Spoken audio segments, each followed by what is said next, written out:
Mahad MIDC मध्ये मालभंगार भरलेल्या ट्रकला आग। सायंकाळच्या सुमारास महाड एमआयडीसी मध्ये MH48 AY 0932 या क्रमांकाच्या ट्रकला आग लागल्याची घटना समोर आलेली आहे।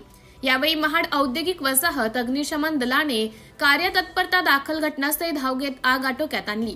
यावेळी महाड एमआयडीसी परिसरात भीतीचे वातावरण निर्माण झाले होते। यामध्ये गाडीमधील सामानाचं नुकसान झाले। या टेम्पोमध्ये भंगार असल्याची ही माहिती समोर येत आहे। या आगीमध्ये कोणतीही जीवितहानी झाली नसल्याचं प्राथमिक माहिती समोर येत आहे।